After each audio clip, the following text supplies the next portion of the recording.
भगवत भक्ति के प्राधान्य का निरूपण। यही भागवती मुक्ति का रहस्य है। वैष्णव आचार्य प्रथम द्वैत का नाश करते हैं और अद्वैत प्राप्त करते हैं, फिर काल्पनिक द्वैत बनाए रखते हैं कि जिसके कारण कन्हैया की गोपी भाव से पूजा की जा सके। ज्ञानी जन ज्ञान से अद्वैत सिद्ध करते हैं। यहाँ अद्वैत मुक्ति कहते हैं, कैवल्य मुक्ति है। भक्त भक्ति से अद्वैत सिद्ध करते हैं, यह भागवती मुक्ति है। इस प्रकार दो भक्तियों का वर्णन हुआ है। 17 तत्वों का सूक्ष्म शरीर है। स्थूल और सूक्ष्म शरीर का नाश होने पर मुक्ति प्राप्त होती है। विचार प्रधान मनुष्य ज्ञान मार्ग पसंद करता है। भावना प्रधान मनुष्य कोमल हृदय होने के कारण भक्ति मार्ग पसंद करता है। ईश्वर से विमुख न होना ही भक्ति है। सभी साधनों में भक्ति ही श्रेष्ठ है। भक्ति शून्य पुरुषों के सभी साधन निष्फल ही रहते हैं। जीव और ईश्वर का मिलन कराने का साधन है कथा। भागवत में जहाँ भी भक्ति शब्द का प्रयोग किया गया है, वहाँ तीव्र शब्द भी प्रयुक्त हुआ है। भक्ति तीव्र होनी चाहिए। बिना तीव्रता के साधारण भक्ति से कुछ नहीं होता। तीव्रेण भक्ति योगेन यजेत पुरुषम परम। वैराग्य की इच्छा वाला मुमुक्षु भक्त हो तो उसे तीव्र भक्ति योग से परम पुरुष पूर्ण परमात्मा का पूजन करना चाहिए। सुखदेव जी कहते हैं, हे राजन, मुक्ति प्राप्त करनी हो तो आरंभ में भोगों का त्याग करना ही पड़ेगा। भोगी ज्ञान या भक्ति मार्ग में आगे नहीं बढ़ सकता। भोग भक्ति में भी बाधक है और ज्ञान में भी। भोग की अपेक्षा त्याग में अनंत गुना सुख है। इंद्रिय जन्य सुख सभी प्राणियों में एक सा ही होता है। पशु का, मनुष्य का और देव गंधर्व का त्वचेंद्रिय का स्पर्श सुख और जिह्वेंद्रिय का रस सुख समान ही होता है। इंद्रिय सुख के उपभोग के समय जो आनंद मनुष्य को मिलता है, वही आनंद पशु को भी मिलता है। 56 मन रुई की गद्दी वाले पलंग पर सोने वाले सेठ को जो आनंद मिलता है, वही आनंद कचरे कूड़े के ढेर में पड़े हुए गधे को भी मिलता है। इसलिए मनुष्य को चाहिए कि वह बुद्धिपूर्वक भोग छोड़े।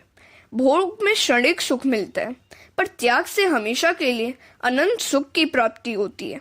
भोग से शांति नहीं मिलती, त्याग से शांति मिलती है। पशु, पंछी, मनुष्य सब के लिए इंद्रिय सुख तो एक समान ही है। मनुष्य को जो सुख श्रीखंड खाने में मिलता है, वही सुख सुअर को विष्ठा खाने में मिलता है। राजन, तुमने आज तक अनेक भोगों का उपभोग किया। अब तुम अपनी एक एक इंद्रियों को भक्ति रस का पान कराओ। इंद्रिय रूपी पुष्प तुम भगवान को अर्पित करो। राजन, धीरे धीरे संयम बढ़ाओ। श्री कृष्ण का सतत ध्यान धरना ही मनुष्य मात्र का कर्तव्य है। जो ईश्वर में तन्मय होता है, उसे मुक्ति मिलती है।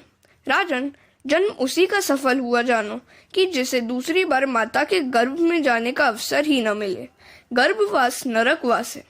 कर्म और वासना को साथ लेकर जो जन्म लेता है, उसके लिए गर्भवास नरकवास ही है। सुखदेव जी जनक राजा के राजगृह में विद्या सीखने के लिए गए। विद्याभ्यास समाप्त हुआ। सुखदेव जी ने गुरु दक्षिणा देने की इच्छा प्रकट की। जनक राजा ने कहा, मुझे कोई गुरु दक्षिणा की इच्छा नहीं है। फिर भी तुम आग्रह करते ही हो, तो जगत में जो वस्तु बिल्कुल निरुपयोगी हो, वही मुझे दे दो। जनक राजा ने निरुपयोगी वस्तु मांगी तो सुखदेव जी उसकी खोज में निकल पड़े। उन्होंने प्रथम मिट्टी उठाई तो उसने कहा कि मेरे तो कई उपयोग हैं। पत्थर ने भी वैसा ही कहा। जो भी वस्तु उठाई वह सभी उपयोगी निकल पड़ी। अंत में हार कर सुखदेव जी ने विष्ठा उठाई तो उसने भी कहा कि मैं भी उपयोगी हूँ। मनुष्य के पेट में जाने से ही मेरी यह अवस्था हुई है, फिर भी मैं निरुपयोगी नहीं हूँ। सोचते सोचते सुखदेव जी ने पाया कि यह देहाभिमान ही निरुपयोगी है। परमात्मा की सेवा करते हुए पुरुषत्व और स्त्रीत्व का भान चला जाए तो गोपी भाव सिद्ध होता है और परमात्मा की नित्य लीला में प्रवेश मिल जाता है। संगम त्यक्त्वा सुखी भवेत। सुखदेव जी ने जनक राजा से कहा कि मैं अपने देहाभिमान को गुरु दक्षिणा में अर्पित करता हूँ। यह सुनकर जनक राजा ने सुखदेव जी से कहा कि अब तुम कृतार्थ हो गए हो। सुखदेव जी ने देहाभिमान छोड़ दिया। देहभान न होने के कारण ही उन्होंने मंगलाचरण नहीं किया। चौथे अध्याय में मंगलाचरण किया है 12वें श्लोक से। स्कंद 2 अध्याय 4 श्लोक 12। साधक को कथा मार्गदर्शन कराती है। इतना ही नहीं, सिद्ध पुरुषों को भी कथा सुनने की जरूरत है। सुखदेव जी की कथा में भी पराशर जी, व्यास जी आदि बैठे थे। द्वितीय स्कंध में अध्याय 1, 2, 3 में भागवत का पूरा सार और सारा बोध आ गया है। राजा को जो उपदेश देना था वह इन 3 अध्यायों में विदित है। फिर उसके बाद तो परीक्षित राजा का मन विषय की ओर न चला जाए, इसलिए सभी चरित्र कहे गए हैं। सुखदेव जी स्तुति करते हैं, जो महान भक्त वत्सल है और हठ पूर्वक भक्तिहीन साधना वाले मनुष्य जिसकी छाया का भी स्पर्श नहीं कर सकते, जिसके समान भी किसी का ऐश्वर्य नहीं, तो फिर अधिक तो कैसे हो सकेगा, तथा जो ऐश्वर्य मुक्त होकर निरंतर ब्रह्म स्वरूप अपने धाम में विहार कर रहे हैं, ऐसे भगवान श्री कृष्ण को मैं बार बार नमस्कार करता हूँ। प्रेम में पक्षपात हो ही जाता है। सुखदेव जी ने राधा कृष्ण को 2 बार नमस्कार किया, क्योंकि राधा जी सुखदेव जी की गुरु हैं। राधा जी ने सुखदेव जी का ब्रह्म संबंध करवा दिया। इस श्लोक के राधसा शब्द का अर्थ कुछ महात्मा राधिका जी भी करते हैं। सुखदेव जी पूर्व जन्म में तोता थे। वे रात दिन हरे भरे निकुंज में राधा का नाम सतत रटते रहते थे।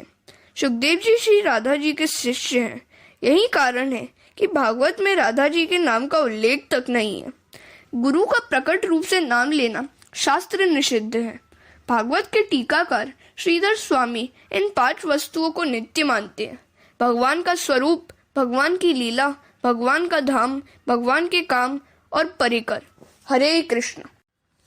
परीक्षित का सृष्टि विषयक प्रश्न तथा सुखदेव जी द्वारा सृष्टि वर्णन।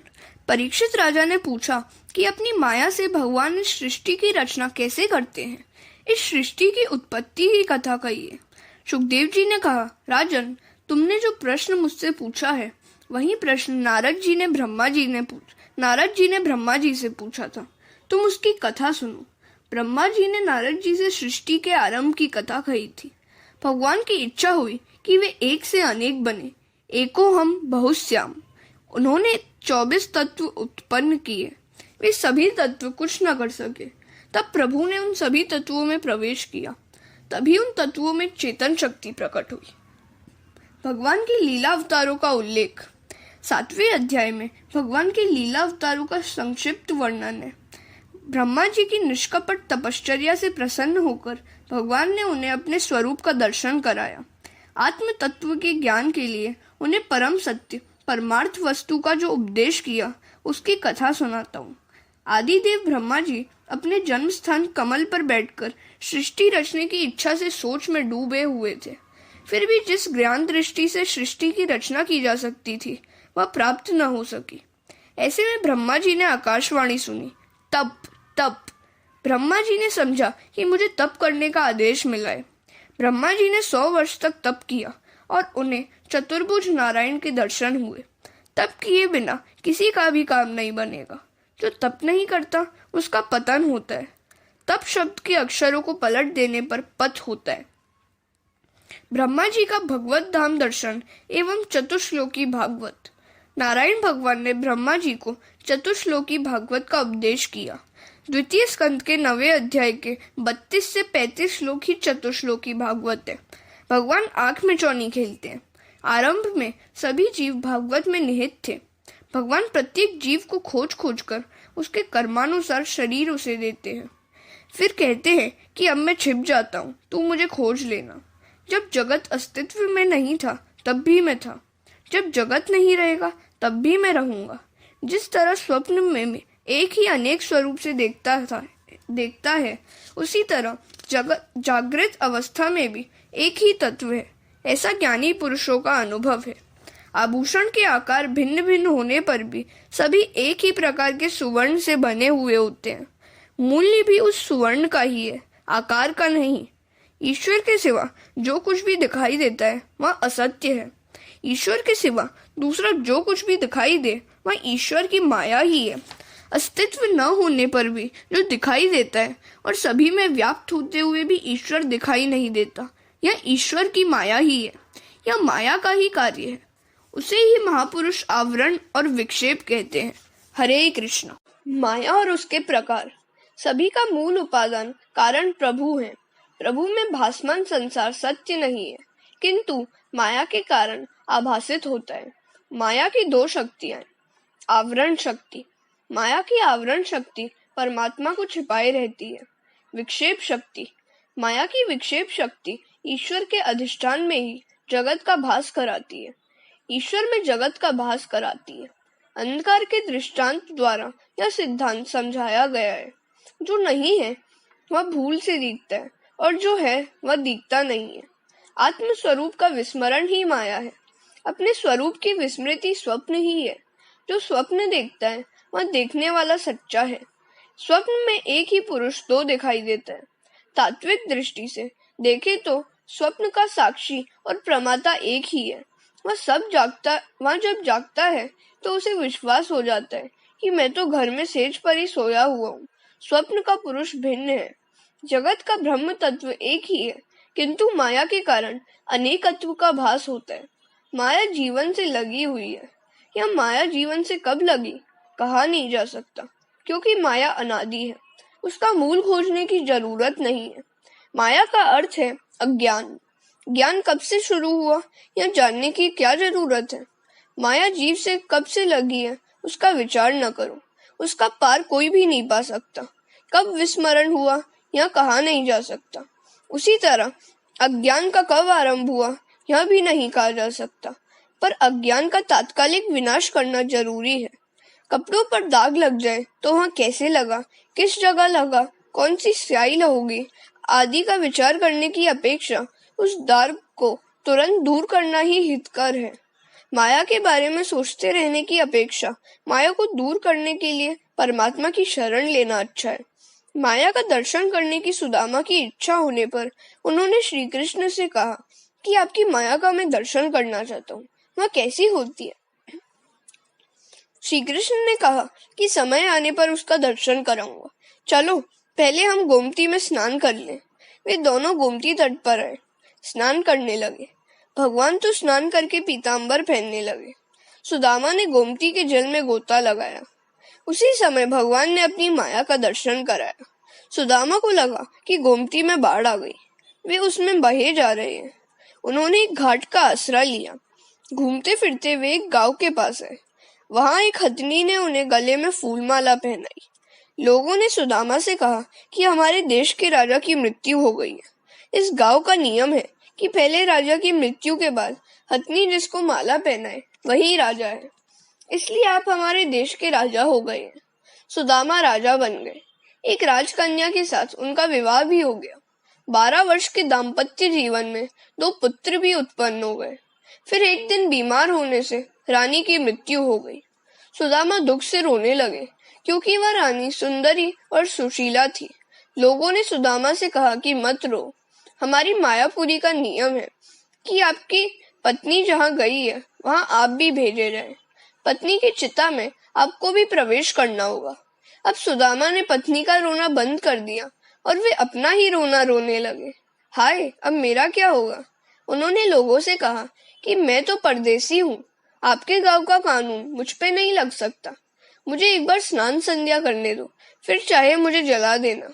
स्नान करने गए तो 4 पुरुष निगरानी करने लगे कि सुदामा कहीं भाग न जाए। सुदामा खूब डर गए। घबराहट के मारे वे परमेश्वर को याद करने लगे। वे रोते हुए नदी से बाहर आए। उस समय भगवान तो तट पर खड़े हुए पीतांबर पहन रहे थे। भगवान ने पूछा कि तुम क्यों रो रहे हो। सुदामा ने कहा कि वह सब क्या चल रहा था, यह सब क्या है, मेरी समझ में तो कुछ नहीं आता। भगवान ने कहा, यही है मेरी माया। मेरे बिना जो आभास होता है वही मेरी माया है। माया का अर्थ है विस्मरण। माँ निषेधात्मक है और या हकारात्मक है। इस प्रकार जो न हो उसे दिखाए वह माया है। माया के 3 प्रकार हैं, स्वमोहिका, स्वजन मोहिका और विमुख जन मोहिका। जो सतत ब्रह्म दृष्टि रखता है उसे माया पकड़ नहीं सकती। माया जीव से लगी हुई है। यह सिद्धांत तत्व दृष्टि से सच्चा नहीं है। माया नर्तकी है, वह सबको नचाती है। नर्तकी माया के मोह से छूटना है तो नर्तकी शब्द को उलट दो और तब होगा कीर्तन। कीर्तन करोगे तो माया छूटेगी। कीर्तन भक्ति में हर एक इंद्रिय को काम मिलता है, इसलिए ही महापुरुषों ने कीर्तन भक्ति श्रेष्ठ माना है। माया का पार पाने के लिए माया जिसकी दासी है उस मायापति परमात्मा को पाने का प्रयत्न करो। माया की पीड़ा से मुक्त पाना चाहते हो तो माधव राय की शरण में जाओ। मामेव ये प्रपद्यन्ते तरन्तीते। मुझे जो भजते हैं वे इस दुस्तर माया अथवा संसार को पार कर जाते हैं।